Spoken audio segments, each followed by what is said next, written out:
2010 to 2013, he held several positions, including policy director in the office of the Senate Republican Whip. Before that, he worked for the Senate Republican Policy Committee as a policy analyst. He began his Senate career in 2003, working for Senator John Sununu as a senior legislative assistant and then as legislative director. Mike began his House career in 1994, working for Congressman Tom Bliley, and then went on to the House Energy and Commerce Committee, where he worked until 2003. I'm proud to say that today Mike is a senior fellow at the Media Institute and is a member of our First Amendment Advisory Council. Mike has been our luncheon speaker before, as many of you recall, and was the keynote speaker at our gala in 2018. He shares the same values that we hold dear: sound communications policy, a competitive media industry, and a strong First Amendment. And Mike is one of those rare people, and especially rare in Washington these days, who is not afraid to speak truth to power, even if the consequences are severe. And in my book, that deserves a lot of respect. Ladies and gentlemen, please join me in welcoming our distinguished speaker, Commissioner Michael O'Reilly.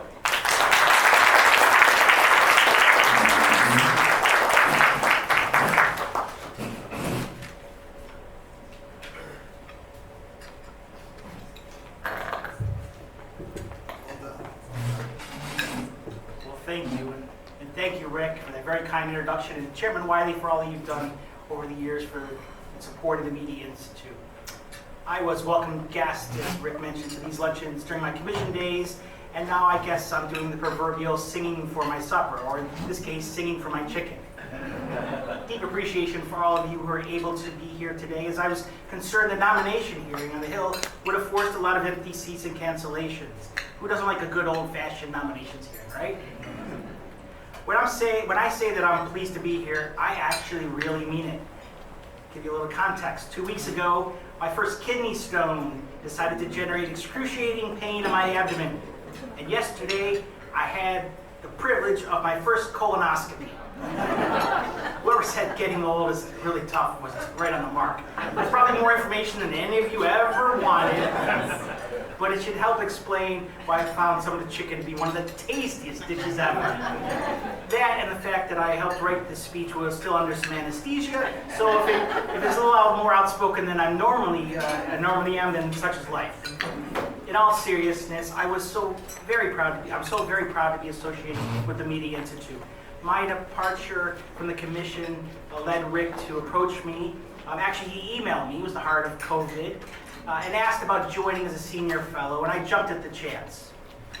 It was not for the exorbitant salary or the health benefits, but because of its mission, defending the First Amendment and the rights of Americans' content and distribution communities. When I think of this organization, I'm reminded of the movie American President starring Michael Douglas, which I tended to quote liberally when I was in the past. In one of its climactic scenes, Douglas makes a grandiose speech and asks a pointed question, and I'm paraphrasing. Now, this is an organization whose sole purpose is to defend the Bill of Rights. So naturally, begs the question, why would my opponent choose to reject upholding the Constitution? Unfortunately, it's a question that arises all too often these days, as we are repeatedly presented with some of the most blatantly unconstitutional bills ever brought before the Congress.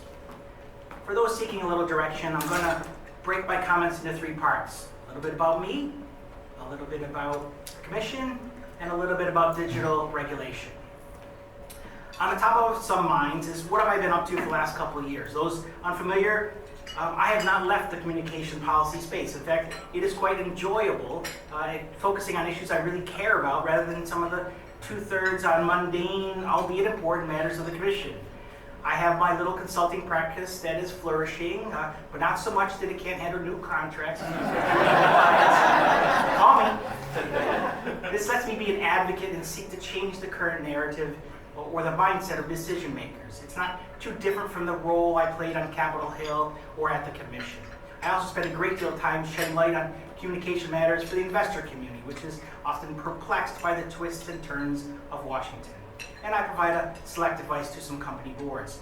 In all honesty, I spend a great deal of time and energy and mental capacity focused on the FCC. Sometimes it's all I can think about, sitting at my computer, hitting refresh every few minutes. I've been known to drive by the building, wait a few minutes, and then drive home. And right about now, you're probably asking yourself, what kind of psycho is this guy? Does it help to learn that in my current universe, FCC stands for Falls Church City, which is just down from where I live, and I've had more panicked moments about getting my daughter into the right day camp than I ever did at the commission? My after-commission life has also forced me to become a more engaged father. Forced me. Every commissioner beats his or her own path. Yet I always thought it was my obligation to get out in the field and talk to those entities that the agency regulated, whether it be at the particular companies or at the trade shows. That meant quite a bit of travel. 2 or 3 trips a month was not uncommon, leaving my wife to pick up the pieces with my 2 young daughters. Today, the roles are reversed. In a sense, I am now a fully participating parent. In fact, I've taken over his primary parenting responsibilities for housework and chores and kid raising and the like. Yet before I faltered and failed at 40% parenting, I'm now at 80% parenting and probably still faltering. All this extra effort still fits without interfering with my business, but it comes with its own challenges and rewards. I pray regularly that my girls will appreciate this time together someday. With that introspection completed, let's get to a little policy discussion, as I like to do. After 2.5 years removed from the FCC, I am more convinced than ever that the agency and its mission are a generation behind.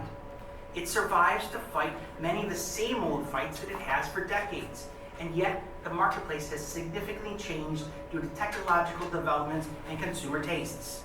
And none of this should be interpreted as blaming the current chair, commissioners, or the Congress for that matter, each having different goals, mandates, and obligations. It is not glamorous to see power and responsibility. My goal today is to add another voice and provide momentum to a new and improved communication regulatory environment. Certainly there are forward activities and the Commission is addressing. I don't mean to suggest otherwise. And where these occur, I've said nice things. In a modern approach to satellite regulation makes a lot of sense, especially given where the LEO satellite constellations have developed and are promising for the future. Affirmatively moving with congressional prodding to a more relevant and coherent satellite scheme, given the changes in the industry and marketplace, is commendable. But the bulk of the agency's work is far behind the times. Consider how the Commission regulates the industries represented by individuals in this room. The media marketplace has gone through a transformation unseen in the history of time. At any given moment, consumers have access to a subscription or individual program basis to almost every current program made available since color television, and many black and white shows as well. But with all that content available, the Commission still regulates broadcast and cable providers as if there was no internet. How can that be? Almost every audio and video provider offers programming in some form on the internet. It can be used to expand new markets, reach new people, attract greater advertising, be perceived as advanced to the financial backers, including Wall Street analysts, and so much more. In fact, several companies are using broadband as the primary release platform, allowing broadcast cable channels to either be secondary or test platforms. It's something fairly new in this plus-size universe, but it's been a long time coming. It was evident when I was at the Commission, and it should be more evident now. I suggest to you that every statutory burden and regulatory restriction in the media space should be scrutinized to the nth degree and discarded if not absolutely essential, which humbly they are not. This prescription has been promised and attempted before, but never fully completed, and it's much a higher bar than was required by Section 202 of the Telecom Act. I certainly don't want to leave anyone without employment, but there's plenty of good work remaining without the often tedious environment in which you are forced to live today. Nowhere is this dichotomy between burden and reality more apparent than with our current media ownership prohibitions. Supposition is that the fully constituted Democratic majority at the Commission will soon seek to impose, reimpose, or sustain media ownership limitations. I can't think of a worse backwards policy position attempting to limit America's broadcast and cable providers at the most content moment that we are at. Ask yourself, is the commission really going to reinstate broadcast newspaper prohibitions? For instance, sorry about this. Right? When America's newspapers are dwindling to nothing more than penny savers with Associated Press articles, if newspapers were passé 20 years ago, then the depths in which they have sunk is astonishing. Only a couple actually make money, which is not the best measurement per se, but it does matter for its employees want to feed their families. And promises to influx new funding gained by taxing high-tech platforms in the name of journalism seem unclear whether it will actually and ultimately pass or ultimately succeed. One truism that absolutely must be remembered is that the market waits for no one. You cannot put the genie back in the bottle. Right about now, someone in DC is screaming, the UHF discount. I wholeheartedly agree that the UHF discount should be scrapped. Rightfully, it should be accompanied by an expansion of the national ownership cap to 100%. Most of this audience may not care, as your companies aren't seeking to grow by buying more stations. Yet you must agree that the status quo makes no sense, and it will likely require congressional action, but that shouldn't be a deterrent.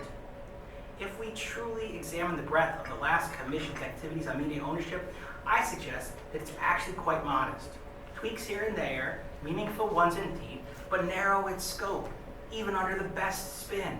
Consider the new incubator for minority ownership improvements that will probably never see the light of day. Nothing earth-shattering was enacted to respond to what is happening around us with the advent and expansion of content platforms. And these new platforms, which are immensely popular with consumers, correctly operate with limited restrictions, thankfully. Failure to remove ownership limitations on broadcasters and cable operators, make no mistake, this administration sees its role to block any significant broadcaster-cable merger, will perpetuate the two-tiered system of holding back the old and intentionally or unintentionally favoring the new. Even when content is identical, even when the management is identical, even when the consumer sees little difference for purposes of their consumer habits. That is not to suggest in any way that I favor regulating new platforms. Please don't let anyone put words in my mouth that these differences must be discontinued and the way to do so is to regulate the new. No, sir. The solution to different treatment is to free the overburdened broadcast and cable industries. The markets are screaming for this to occur, and policymakers would be foolish not to recognize this. On that note, all communication practitioners should reject the frenzy to capture digital platforms in some type of regulatory web. First, we must all pause at any suggestion that Congress is appropriately judging the weight, scope, and concerns from differing platforms. In fact, it appears that leading policymakers are either intentionally or unintentionally casting a far wider net in some of the proposed bills than is logical. It's almost as if they don't see the difference between passive and active platforms. That's like trying to equate a vending machine with Tyson's Corner Mall. To scoop up passive platforms, those that have curated catalogs of items like many of the programming platforms that exist in the media world, in some public policy goal, be it for kids or whatever, is illogical and detrimental. While such attempts may be accidental, I suspect it's more about politics and leveraging. But this is unnecessary ballast, jeopardizing the standing of these good platforms in these eyes of investors and some users. Political motives do have an impact in the real world. More importantly, I reject the notion that digital platforms must be subjected to new regulation, except in perhaps the most specific instances. There is a new piece in Political Magazine where the author, a professor at Vanderbilt, makes the case to treat high-tech platforms as utilities like railroads and banking, using TikTok as the main excuse. But the whole utility notion is premised on the existence of there being near or actual monopolies. This is devoid of reality. Almost every digital platform today has numerous competitors, many of them from China with billions of followers, seeking to eat a portion of its market share for the segment or its entire business. And if anything has been proven recently, it's how fragile a supposed lock-in consumer market share can be. Ask Bud Light about its last couple of months.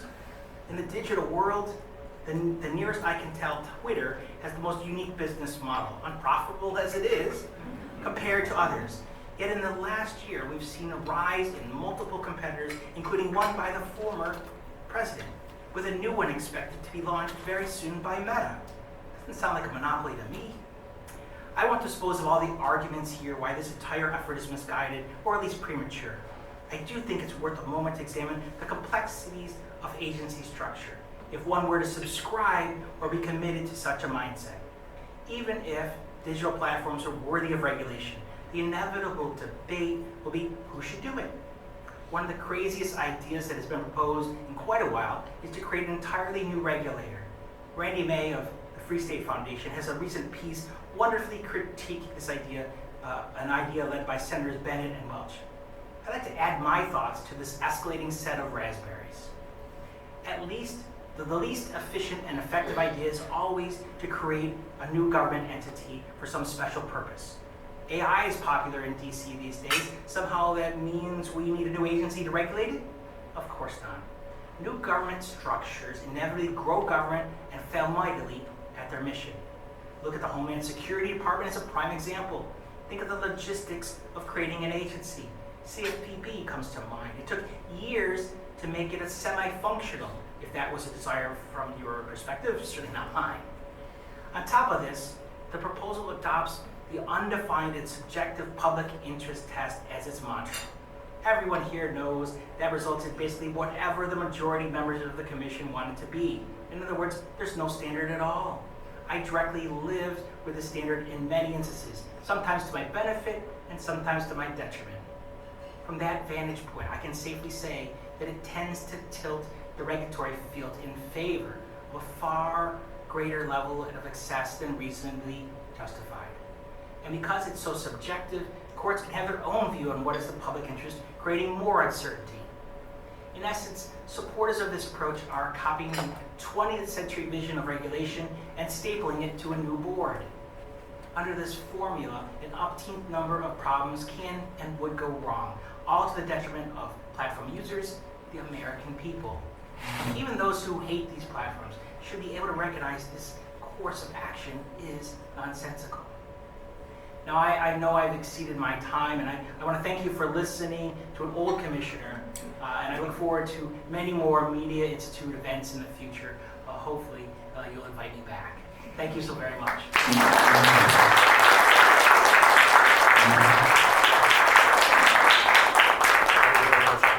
We have time for some questions, if anyone has a question. One behind you there. Actually, I have two, Okay. and I'll comment. Aging is not for sissies, as a famous movie star has said. With your opening comment about your ailments, aging is not for sissies, as he has said. Secondly, you talked about the market telling government what to do.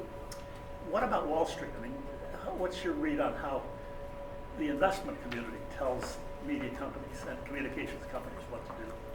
I will tell you, I regularly talk to some folks in the investment community, more in Connecticut than in New York, depending on where their headquarters are, their offices are. And they're astounded that the agency or the DC is still debating some of the issues on media regulation. It just baffles their mind, and I'll tell you that they have responded, multiple times to me and said, it's not investable. It's not worth my time. I'm not going to spend a minute thinking about it because it's just broken. And you say, well, you could do this, this, or this, and this is how why things are being the way they are, and they don't care. They've moved past it. So I think that they find a lot of the debates that we have in DC just illogical, and this, they've moved on. That's sad, and so I try to share those views. Maybe I did a good job, maybe too colorful, maybe too anesthesiology led, but hopefully I shared my thoughts here. Wanted to ask what you make of the fact that auction authority is now almost 3.5 months that's lapsed, and given your 20 years on the Hill, how do you think this is going to get resolved? Well, look, I led the effort probably 3 or 4 times in my career, both in the Capitol Hill and at the agency. I pushed hard for it. I believe auction authority needs to be reauthorized and extended. I think it's actually incredibly critical. There's no other mechanism to award, like the other, lotteries and other the things we did in the past were just, subjective hearings, just terrible. Not even in the ballpark for where the auction authority and what we've been able to deliver for that. Am I open to different formulas that people want to consider? That I'm no longer a policymaker. I'm kind of try to steer the narrative. How you clear that? I think we're probably a couple months away still from. Once you miss I think I might have said to someone, once you miss a deadline, it's hard to see what the next deadline is. It's like if I cancel Christmas for my daughters, are they going to think that Christmas is going to come next year? They're not so sure, and I worry about things like that. But we have to, do that. I don't think that subscribes me to how the debate should turn out. There are, lots of colorful arguments and of whether, more spectrum should be licensed, unlicensed. I'm a camp in both. I've been a supporter of both for my entire career. I think both are valuable. Finding that right balance is for someone who works for the government, not me. No, just waiting to get John Lawson. I've got another question now. One more, I guess. But you last week there was a tech policy conference in which you talked about 5 ATSC 3.0, Next Gen TV, and 3.0 being integrated, and 5G being integrated. That would be the responsibility of the FCC. Can the different bureaus of the FCC, like the Wireless Bureau and the Media Bureau, actually negotiate within them to figure out how a complicated technology issue like that should be regulated? Well, I think the answer is yes, with the right leadership. It takes a certain amount of effort from the chairperson's position to build a culture to, they aren't the naturally fitting organizations. Media Bureau doesn't exactly always spend a lot of time with the Wireless Bureau, and it's kind of hard now, as some of the people have highlighted, that not many people are in the building. And so the cultures of the bureaus themselves and the interacting bureaus is even harder. So you can get there. It just requires an awful lot of work.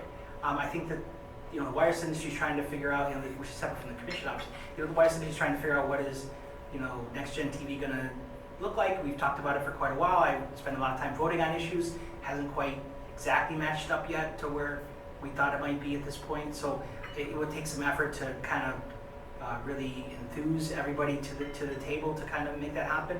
But it can with the right leadership, if that's the desire and the direction from the chair or the commissioners or Congress kind of scenario. But by themselves, it's hard to do. They've got a lot of work on their plates. They don't look for problem areas. That's my experience.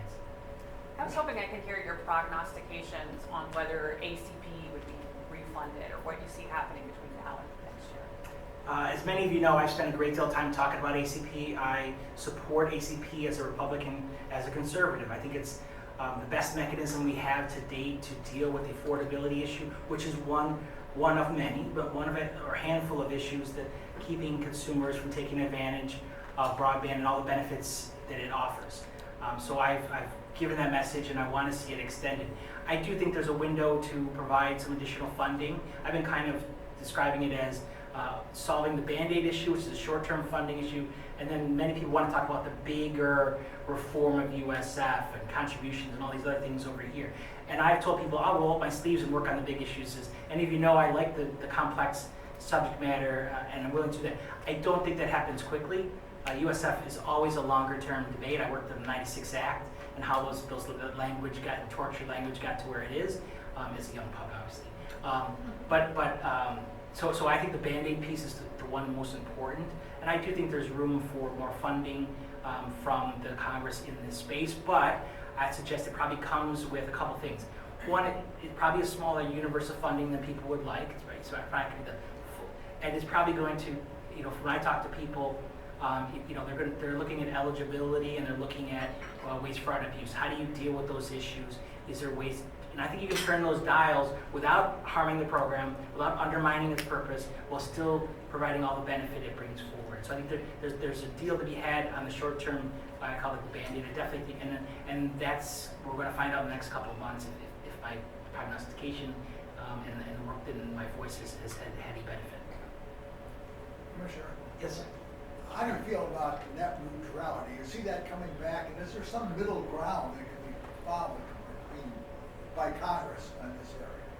So I think the issue, I'm not supportive of the restrictions. I haven't changed my position in my time period, no surprise.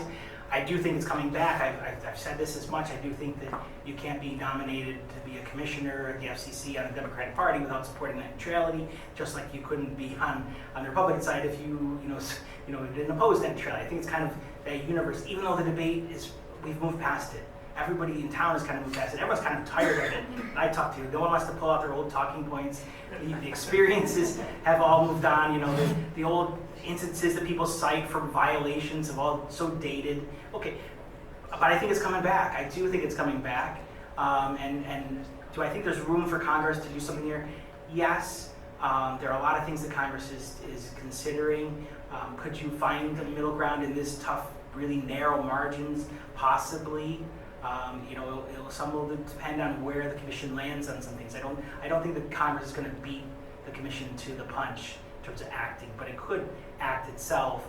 Certainly, if the commission were to get into the thorny issue of rate regulation, I think that would provide some energy to the Hill that would be very helpful to the overall cause, but negative if the commission were to go down that route, in my opinion. So it's welcome back, right? Everything that talk about media ownership, net neutrality. It's like we're back in the 1990s, right? Well, I know many of you have to get back to other things and other jobs. Thank you so very much. Have